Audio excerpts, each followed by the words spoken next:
이삭과 리브가는 20년 동안 자식이 없었습니다. 그래서 기도했더니 하나님께서 그들에게 쌍둥이를 허락해 주셨습니다. 형 에서는 들사람인 거로 사냥을 좋아했고, 형의 발꿈치를 붙잡고 나온 동생 야곱은 남을 넘어뜨리는 계교자가 되었습니다. 그 첫 작업이 오늘 본문에 나오는 이 팥죽 사건입니다. 야곱과 에서는 같은 엄마의 뱃속에서 나온 쌍둥이지만 달라도 너무나 다른 그런 사람들입니다. 아이들이 열이면 열 다 다른 것처럼, 한 아이도 같은 사람이 없는 것처럼 쌍둥이도 예외는 아닙니다. 외모를 보면 이 에서는 털이 많고 야성적인 사람이고, 야곱은 털이 별로 없는 여성적인 사람으로 나타납니다. 또 성격을 보면 에서는 아주 외성적이고 강인하고 급한 성격의 사람인데, 이 야곱이라고 하는 사람은 아주 좀 내성적이고 소심한 성격의 소유자입니다. 취미도 다릅니다. 에서는 들사람, 이 들이나 산을 다니면서 사냥하기를 좋아하는 그런 사람인데, 야곱은 조용해서 집에서 가정일을 하는 것을 좋아하는 그런 사람입니다. 그러니까 모든 면에서 대조적인 쌍둥이인데 문제가 생길 소지가 아주 다분한 그러한 형제입니다. 근데 아이들도 문제지만 더 큰 문제는 이 부모가 문제입니다. 부모가 편애를 했습니다. 28절 말씀입니다. 이삭은 에서의 사냥한 고기를 좋아하므로 그를 사랑하고 리브가는 야곱을 사랑하였더라. 그러니까 아버지 이삭은 에서를 사랑했습니다. 왜냐하면 에서가 사냥한 고기 요리를 좋아했기 때문입니다.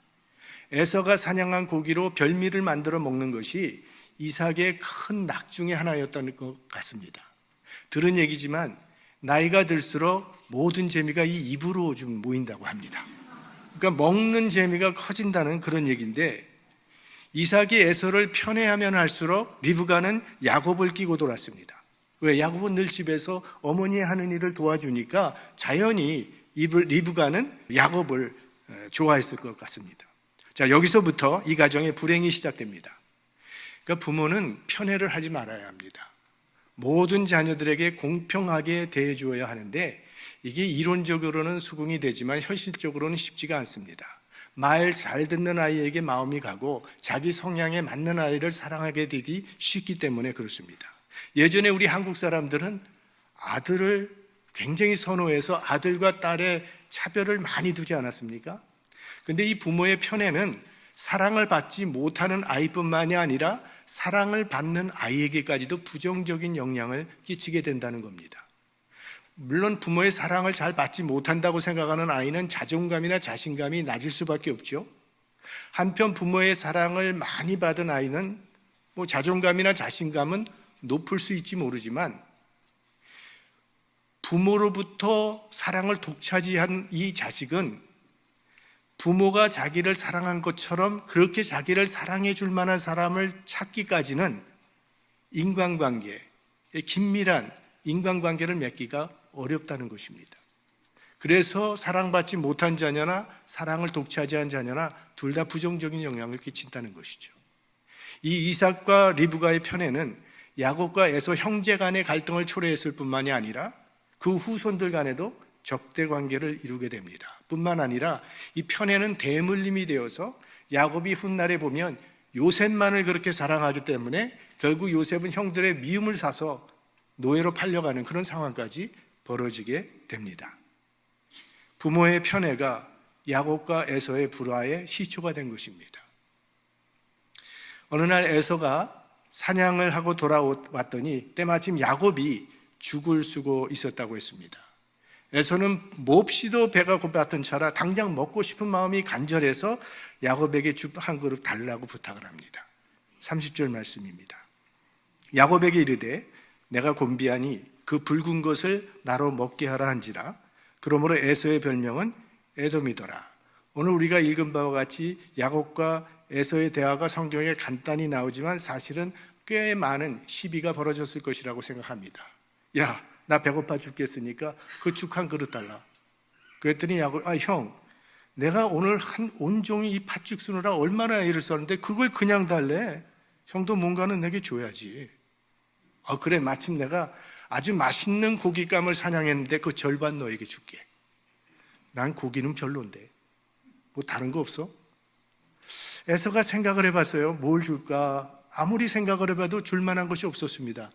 너 혹시 원하는 것이 있으면 한번 말해보라고. 그때 야곱이 슬쩍 형 장자의 명분을 나에게 팔라고 말을 합니다. 그 말을 듣자마자 에서는 장자가 밥 먹여주냐, 너 가져. 그리고 팥죽 한 그릇을 자기가 먹었다는 그런 이야기입니다. 그러면 오늘 야곱이 그렇게도 갖고 싶어 했던 이 장자권의 의미가 무엇인가 하는 것입니다.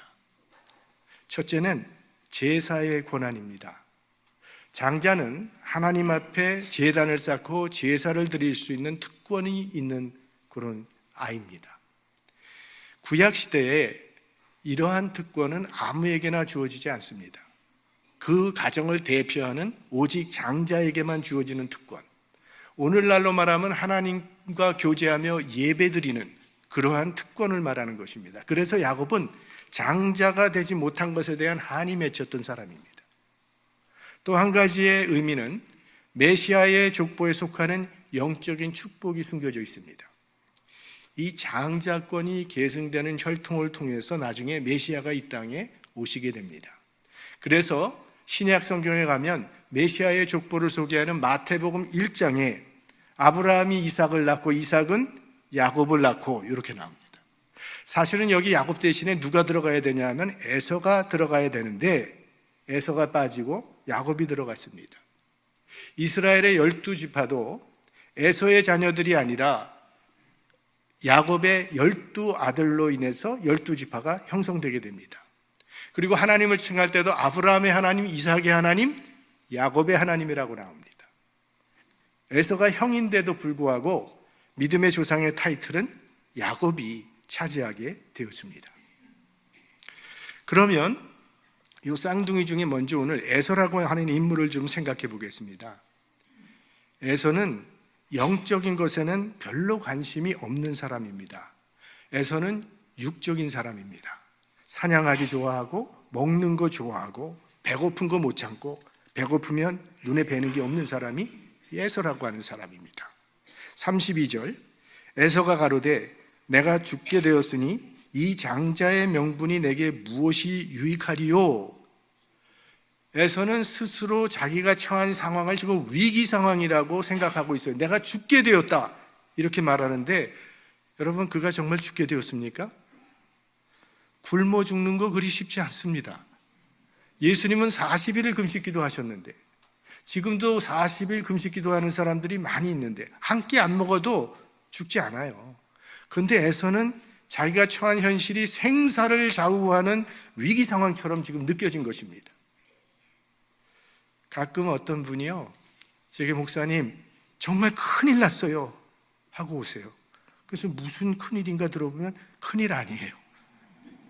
근데 마치 그게 큰 위기 상황처럼 그렇게 말을 합니다. 자기가 자기를 더 어렵게 만드는 거예요. 그런 사람은 마음이 쉽게 동요되기 때문에 실수하기가 쉽습니다. 이 팥죽을 보는 순간 에서는 정신이 확 돌아버린 겁니다.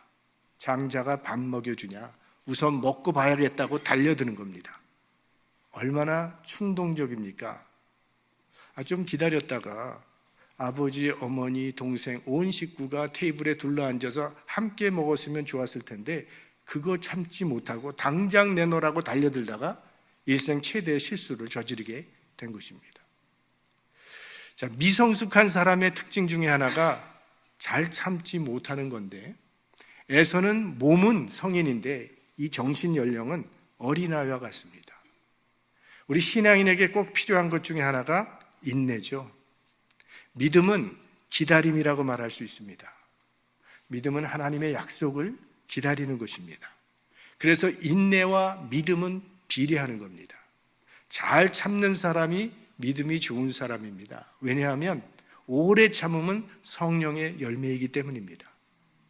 우리가 살고 있는 이 현대사회는 인스턴트 사회이기 때문에 사실 인내를 배우기가 참 어렵습니다. 5분 라면이 너무나 길다고 1분 컵라면이 나오지 않았습니까? 그런데 1분도 못 기다리고 자꾸 뚜껑을 열어보지 않습니까? 제 사무실에는 컴퓨터가 있는데 제가 집에 돌아갈 때 컴퓨터 안 끄고 갑니다. 왜? 그래야 다음 날 오면 바로 컴퓨터를 켜고 작업을 할 수 있기 때문에. 그런데 어떤 경우에는 컴퓨터를 반드시 껐다가 켜야 되는 그런 상황이 있습니다. 그래서 껐다가 켜는데 화면이 들어올 때까지 한 1분 정도가 걸립니다. 근데 1분을 저는 가만 기다리지 않습니다. 화장실을 가든가, 그렇지 않으면 핸드폰으로 뭘 체크업을 하든가, 이렇게 마음이 조급한 내 자신을 보면서 초고속 인터넷처럼 뭐든지 빠르면 빠를수록 좋은 그런 사회가 되어버렸기 때문에 느린 것은 불편함이 되고 기다림은 괴로움이 되었다는 거죠. 근데 이게 우리 신앙생활에도 영향을 미친다는 거예요. 기도응답도 빨리 당장 받기를 원하고 수고의 열매도 당장 눈으로 확인하기를 원하는 것이 우리들의 모습이죠. 그래서 히브리서 기자는 너희에게 인내가 필요함은 너희가 하나님의 뜻을 행한 후에 약속을 받기 위함이라 했습니다. 우리에게 인내가 필요하다는 겁니다. 우리가 인내해야 하는 이유는요, 소망적인 결과가 보장되어 있기 때문입니다. 소망이 없는 인내는 그건 허무한 인내입니다.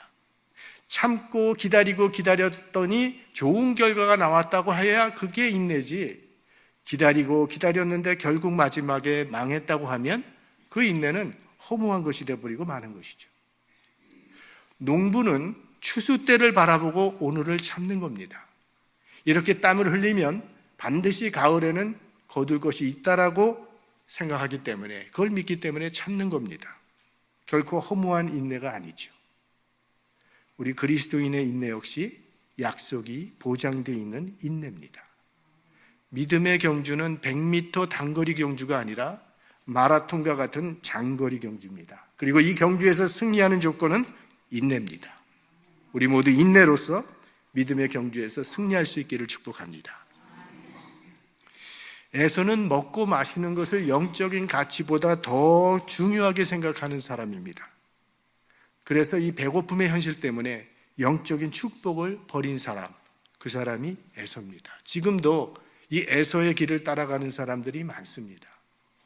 우리는 눈에 보이지 않는 영적 가치보다 눈에 보이는 이 현실을 더 중요하게 생각하는 그런 사회를 살아가고 있습니다. 물론 먹고 마시는 것도 중요합니다. 그러나 역사가 우리에게 교훈해 주는 것이 있습니다. 경제가 영적 가치보다 더 앞설 때는 결과가 좋지 않다는 것입니다. 로마를 생각해 보세요. 향락문에 심취됐습니다. 먹고 토하고 이러다가 결국은 망했습니다. 현대 사회의 모습은 로마와 비슷하다는 말을 많이 합니다. 영적 가치가 무시되는 사회. 이 물질 문화는 초고속으로 달려가고 있는데 영적인 뒷받침이 되어 있지 않기 때문에 바람직하지 못한 사회 현상이 자꾸 나타나고 있습니다. 경제 발전하는 것은 좋은 일인데 영적인 것이 뒤따르지 못하니까 향락산업만 발전해 가게 되는 것이죠. 이 영적인 자본이 결핍되어 있기 때문에 물질의 풍요를 이겨내지 못하는 겁니다. 영적 자본이 든든해야 물질의 풍요도 축복이 되는 것이지, 영적인 자본이 빈곤한데 나에게 주어지는 물질의 풍요는 오히려 저주가 될 수 있다는 것이죠. 34절 말씀을 보겠습니다. 야곱이 떡과 팥죽을 에서에게 주매 에서가 먹으며 마시고 일어나서 갔으니 에서가 장자의 명분을 경홀히 여김이었더라. 먹고 마시고 일어나서 갔더라. 먹고 배부르니 됐다고 갔다는 거예요. 반성하는 마음도 없고 자기를 성찰하는 그런 생각도 못합니다. 그래서 이런 사람에 대해서 히브리서 12장 16절에는 이렇게 말씀하고 있습니다.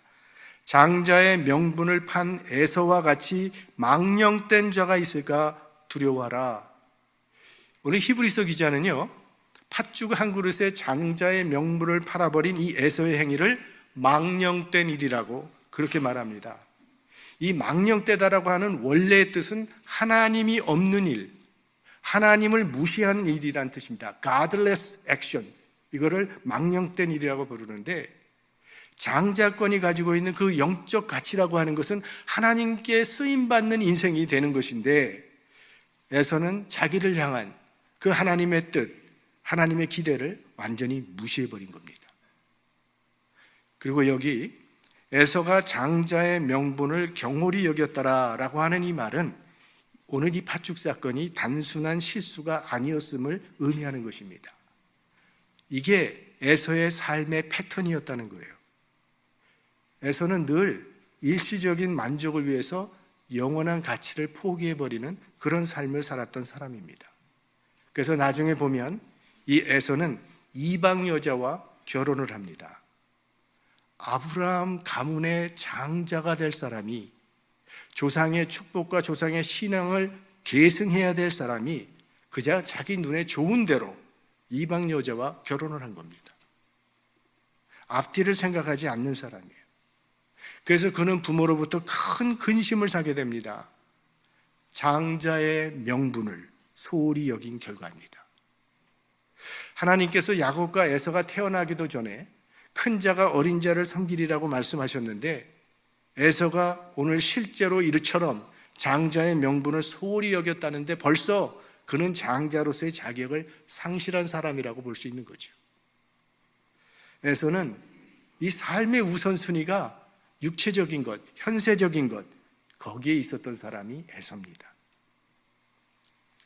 한편 야곱은요, 열등감이 많은 사람입니다. 나는 늘 둘째라는 이 열등의식이 그를 지배하고 있었던 사람입니다. 에서가 사냥하러 돌아다니는 동안 야곱은 집에서 어머니를 도우면서 어머니로부터 이런저런 이야기를 많이 들었을 것입니다. 그의 할아버지 아브라함이 하나님의 부르심을 받았을 때 어떻게 갈대아 우르를 떠나 이 가나안 땅으로 이민 오게 되었는지, 그리고 그의 아버지 이삭이 어떻게 기적적으로 태어나게 되었는지, 그리고 어머니 리브가가 그 먼 곳에서 어떻게 이곳까지 시집 오게 된 것인지, 이런 이야기를, 하나님의 섭리와 하나님의 언약의 축복이 어떻게 계승되어 가고 있는지를 생생하게 야곱은 들어서 잘 알고 있었을 것입니다. 그래서 자신이 장자가 못된 것에 대한 한이 맺힌 사람이 야곱입니다. 자, 본문에 야곱의 야망이 드러나고 있죠. 형의 장자권을 넘보고 있었던 겁니다. 겉으로는 얌전해 보이지만 속으로는 할 일 못할 일 다 하는 사람이 야곱입니다. 이 금지되어 있는 선악과임에도 불구하고 포기하지 아니하고 호시탐탐 기회를 노리고 있었던 겁니다. 여러분, 오늘 이 팥죽 사건이 우연히 일어난 일이라고 생각하십니까? 에서가 사냥을 하고 돌아오는데 우연히 야곱이 팥죽을 쓰고 있다가 이런 일이 생긴 것이라고 생각하십니까? 야곱이 얼마나 교활한 사람이라는 것을 우리가 감안해 보면 이 일은 절대 우연히 된 일이 아닙니다. 이건 치밀한 계획 속에서 꾸며진 음모였습니다. 에서가 이제 사냥해서 돌아올 만한 시간이 됐다는 것을 계산하고 온 집안의 냄새를 부풀기면서 에서가 들어올 때를 기다리다가 들어오니까 유혹한 겁니다. 그것이 야곱의 삶에 잘 부합되는 해석이죠. 그러나 그렇게 교활한 야곱에게도 인정해줘야 될 점이 하나는 있습니다. 그는 이 장자권의 영적 가치를 잘 알고 있었다는 점입니다. 그리고 그 영적 특권과 영적인 축복을 갈망했다는 것입니다. 그러나 방법이 잘못됐습니다. 영적 축복을 추구하는 방법이 선하지 못합니다. 상대방의 약점을 잡아서 넘어뜨리고 빼앗았으니까. 그러니까 야곱이 선택한 방법은 하나님이 원하신 것은 아닙니다. 하나님의 축복은 인위적으로 빼앗는 것이 아닙니다. 하나님께서 주실 때까지 기다리는 것입니다. 하나님의 복은요, 인내하며 기다리는 사람에게 주어지는 것입니다. 여러분, 다윗이라고 하는 인물을 한번 생각해 보십시오. 하나님께서 너를 왕이 되게 해주겠다고 약속하셨어요. 그리고 이미 기름 부음도 받은 상태였습니다. 그런데 다윗은 계속해서 사울의 칼에 쫓겨다니는 인생을 살아갑니다. 다윗은 사울을 죽일 기회도 있었습니다. 사울을 죽일 명분도 충분히 있었습니다. 그러나 끝까지 그는 하나님의 처분을 기다렸고 하나님의 때를 기다렸어요. 그런 다윗을 하나님께서 왕으로 세워주신 것입니다. 야곱의 실패는요, 하나님의 시간을 기다리지 아니하고 자신의 수단, 자신의 꾀로 에서의 장자권을 빼앗았다는 점입니다. 자, 여러분 어떻게 생각하세요? 오늘 인간의 노력과 지혜로 과연 하나님의 축복을 획득할 수 있을 것이라고 생각하십니까? 오늘 야곱이 팥죽으로 형의 장자의 명분을 샀기 때문에, 그리고 양털이 있고 아버지를 속이고 들어가서 장자의 축복 기도를 그가 받았기 때문에 장자의 권한을 누리게 되었다고 생각하십니까? 하나님께서는 야곱과 에서가 태어나기도 전부터 이미 야곱을 선택하셨어요. 야곱은 이미 장자권의 축복을 받게 되어 있었던 사람입니다. 참고 기다렸으면 하나님의 때에 하나님의 방법으로 그에게 장자의 축복을 하나님께서 주셨을 것입니다. 야곱이 형을 속이고 아버지를 속인 것은 괜히 자기 인생에 죄만 더한 결과가 된 겁니다. 그것으로 더해진 것은 육신과 마음의 고통뿐이었어요. 야곱은 자기가 지은 죄로 말미암아 일생 대가를 치르게 됩니다. 에서의 손에 죽을까 봐 두려워 떨어야 됐고, 가족들과 생이별을 당해서 혼자 외롭게 살아야 됐고, 외삼촌 집에서 또 속아서 오랫동안 종살이를 해야 했고, 나중에는 아들 요셉을 잃어버리고 오랜 세월을 눈물로 지내야 했습니다. 불의하게 남의 것을 빼앗은 야곱의 삶은 결코 평탄치 않았습니다.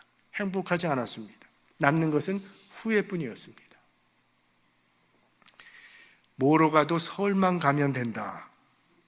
수단이나 방법은 어찌되든 목적만 이루면 된다는 말, 안 될 말입니다. 우리 그리스도인들은 하나님의 방법으로 살아야 합니다. 더디더라도 주님의 때를 기다릴 줄 알아야 합니다. 인내하고 기도하면서 하나님의 시간을 기다려야 합니다. 그러면 하나님의 때에 하나님의 방법으로 나를 향한 하나님의 뜻이 이루어지게 되는 것입니다. 오늘 본문에 의하면 에서라고 하는 사람은 순간적인 것을 얻기 위해서 영적인 것을 버린 사람으로 나타나 있고, 야곱은 영적인 것을 얻기 위해서 수단과 방법을 가리지 않는 그런 사람으로 나타나 있습니다. 두 사람 다 본이 될 만한 인물은 아니지만 그래도 영적 가치에 대한 야곱의 열심만은 높이 평가해야 할 점입니다. 야곱이 장자권을 열망했다고 하는 것은 하나님의 복을 사모하고 소원했다는 그런 의미이기 때문입니다. 이 장자권에는 아브라함의 언약의 상속자가 되고 그 혈통을 통해서 메시아가 오신다는 약속이 있음을 야곱은 잘 알고 있었던 것입니다. 그래서 그는 장자처럼 하나님께 쓰임받는 인생이 되기를 간절히 원했던 것입니다. 야곱도 흠이 많지만 그래도 하나님은 그런 야곱의 간절한 열망을 인정해 주신 것 같습니다. 여러분, 사울 왕과 다윗 왕을 한번 생각해 보십시오. 이 두 사람 중에 누가 더 도덕적으로 나쁜 사람입니까? 사울은 초기에는 겸손했던 사람입니다. 그런데 다윗이 나타났는데 사람들이 다윗에게 자꾸 인기를 주고 거기에 관심을 주니까 인간적인 마음에 시기심이 나서 그런 죄를 범했던 사람이에요. 하지만 이 다윗은 고의적으로 자기 부하를 죽여버리고 부하의 아내를 빼앗은 사람입니다. 죄로 따지면 다윗이 훨씬 더 컸습니다. 그런데 왜 하나님은 사울은 버리고 다윗은 사랑하셨는가 하는 것이죠. 사울이 아말렉과 싸워 승리를 했을 때 사무엘 선지자가 모든 가축들은 하나도 남기지 말고 다 도축시켜버리라, 멸절시키라고 얘기를 했는데, 사울이 그 살찐 소와 양을 보니까 욕심이 생겨서 몇을 남겨두었습니다. 사무엘이 그것을 보고 왕이여, 하나님을 순종하지 않았기 때문에 하나님으로부터 버림당할 것이라고 선언을 했습니다. 그때 사울이 사무엘 선지자에게 뭐라고 얘기를 하냐면, 내가 비록 하나님께 버림을 받았다 할지라도 장로들과 백성들 앞에서는 내가 버림받은 것처럼 말하지는 말아 주십시오라고 부탁을 합니다. 이게 뭡니까? 자기 체면만 세워가겠다는 거예요. 하나님과의 관계에는 관심 없고 사람들 앞에서 자기 체면이 더 중요했던 것이 사울이라는 사람이었습니다. 반면 다윗은 나단 선지자가 그의 죄를 지적했을 때 무릎 꿇고 엎드려서 하나님께 자기의 죄를 대성통곡하면서 회개했던 사람이에요. 그러니까 하나님은 회개하지 아니한, 어떻게 보면 도덕적으로 좀 훌륭한 사울보다도 죄가 많다 할지라도 심령에 깊이 회개한 이 다윗을 더 사랑했던 것이죠. 예수님께서 예루살렘 성전에서 기도하는 두 기도자에 대한 예화를 주셨습니다. 한 사람은 바리새인이요, 한 사람은 세리인데, 바리새인은 들어가서 기도하기를 나는 저 세리와 같지 아니함을 감사합니다 하면서 나는 도적질을 한 적도 없고 불의한 일을 한 적도 없고 금식하며 11조를 꼬박꼬박 낸다고 기도를 했어요. 근데 세리는 저 구석에서 감히 하늘을 쳐다보지도 못하고 가슴을 치면서 하나님 불쌍히 여기옵소서, 나는 죄인이로소이다, 이런 기도를 드렸다고 했습니다. 근데 예수님은 세리의 기도를 하나님께서 들으셨다고 말씀하셨어요. 주님은 의인을 부르러 오신 것이 아니라 회개하는 죄인을 부르러 오신 것입니다.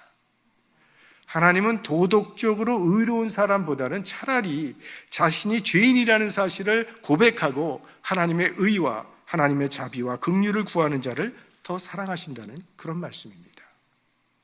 그러니까 하나님의 표준은 윤리와 도덕이 아니라 가난한 심령입니다. 그렇다면 행위는 아무래도 좋다는 말인가? 이 세상에서는 멋대로 살다가 주일만 잘 지키고 기도 열심히 하고 성경 공부만 열심히 하면 하나님은 그런 사람을 좋아하신다는 말인가? 종교적인 열망만 뜨거우면 된다는 말인가? 아까도 말씀드렸지만 야곱은요, 자신의 그 잘못된 행위 때문에 평생 큰 고통 속에 살아야 했습니다. 죄에는 반드시 결과가 따라옵니다. 야곱은 살면서 자신이 지은 죄에 대해서 철저히 보응을 받아야 했습니다. 오늘 우리가 야곱과 에서의 이야기를 살펴보았습니다. 여러분은 현세적인 것과 영원한 것 중 어디에 더 가치를 두고 살아가고 계십니까? 혹시 순간적인 것을 얻기 위해서 하나님의 자녀됨의 가치를 쉽게 포기하고 있지는 않습니까?